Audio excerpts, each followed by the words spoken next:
السلام علیکم ورحمۃ اللہ وبرکاتہ۔ عزیزان محترم، آج پھر میں علمی لطیفہ اور نکتہ لایا ہوں۔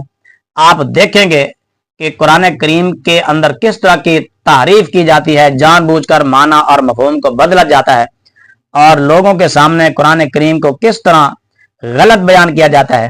پہلے بھی آپ کئی بار اس کو سن چکے کہ جہاں جہاں ترجمے میں مسٹیک ہیں۔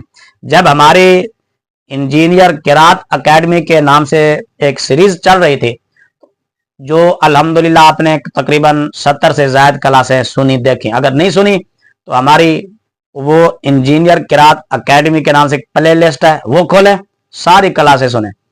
قرآن کریم کو جس طرح الفاظ کے اعتبار سے غلط پڑھا جاتا تھا اور اس کی ہم نے نشاندہی کی، تو اب ترجمے میں بھی اسی طرح کی غلطیاں ہیں، انتہائی فوش غلطیاں، انتہائی کبھی غلطیاں، بڑی بڑی غلطیاں۔ اس وقت لوگ کہتے تھے کہ تم نے صرف قرآن پاک کے لفظوں کو پڑھنا شروع کر دیا، لفظ پڑھ رہے ہو، معنی اور مفہوم کی طرف تو جاؤ، اس کے ترجمے میں کوئی غلطی ہے تو وہ بتاؤ۔ تو ہم نے ان کے مطالبے پر جب ہم نے غور و فکر کیا، الفاظ کی طرح معنی کے اندر بھی اتنی غلطیاں ہیں، اتنی غلطیاں ہیں کہ آپ سوچ بھی نہیں سکتے۔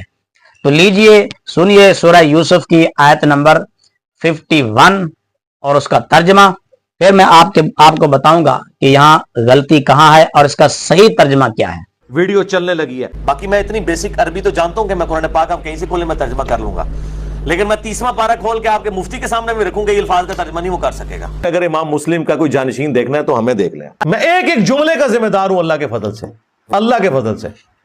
جہاں مجھے لگے گا کوئی غلط بات ہے میں رجوع بھی کروں گا۔ اس دور میں اگر امام مسلم کا کوئی جانشین دیکھنا ہے تو ہمیں دیکھ لیں۔ ہماری پوری ایڈیٹوریل پالیسی ہے، کرٹکس بیٹھتے ہیں، ایک ایک ویڈیو کو وہ دیکھتے ہیں، اس کے بعد ہم کٹنگ کے بعد ویڈیو کو اپلوڈ کرتے ہیں، اور جو کچھ ہم چڑھاتے ہیں اس کی پوری ذمہ داری لیتے ہیں قرآن و سنت کے دلائل کی روشنی۔ ویڈیو چلنے لگی ہے۔ بادشاہ نے کہا کہ تم عورتوں کا کیا معاملہ تھا جب تم نے یوسف علیہ السلام کو بلایا تھا، بہلانے کی ورگلانے کی کوشش کی تھی، عن نفسی، اپنے نفس کی برائی کے لیے۔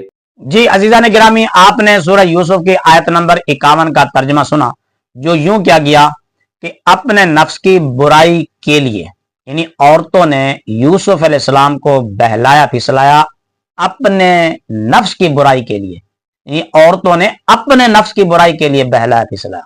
یہ ترجمہ بالکل غلط ہے، اللہ کی مراد یہ نہیں ہے، اللہ کی مراد کے یہ خلاف ہے۔ صحیح ترجمہ یہ ہے کہ ان کی جان سے بہلانے پھسلانے کے لیے، یعنی عورتوں نے حضرت یوسف علیہ السلام کو ان کی، یعنی یوسف علیہ السلام کی جان سے بہلانے پھسلانے کے لیے یہ کیا۔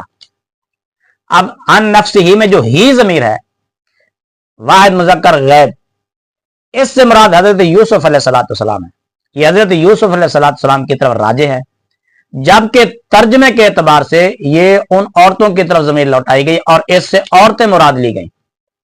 مراد یوسف علیہ السلام ہے، مگر غلط ترجمہ کر کے اس سے عورتوں کو مراد لیا گیا ہے۔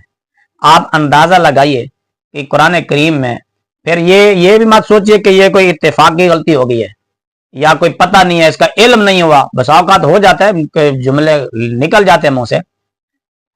اس کے بعد ایڈیٹنگ کی جاتی ہے، اور ایڈیٹنگ کے بعد سوچ سمجھ کر ایک ایک کلمہ کی، ایک ایک جملے کی ذمہ داری لی جاتی ہے، اس کے بعد اس ویڈیو کو اپلوڈ کیا جاتا ہے۔ لہذا یہ جو کچھ غلطیاں ہیں یہ جان بوجھ کر اپلوڈ کی گئی ہیں۔